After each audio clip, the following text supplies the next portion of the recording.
Urgent weather message.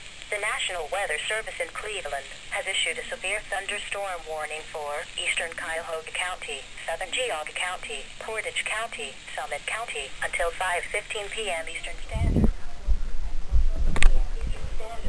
National Weather Service Alpha radar indicated a line of severe thunderstorms capable of winds in excess of 60 miles per hour. These storms were located along a line extending from Chesterland to Solon to 6 miles north of Cuyahoga Falls and moving east at 55 miles per hour.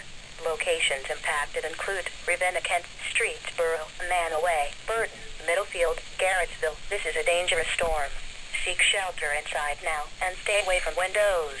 Repeating, a severe thunderstorm warning has been issued until 5:15 p.m. Eastern Standard Time for the following counties in Ohio: Cuyahoga, Geauga, Portage, and Summit.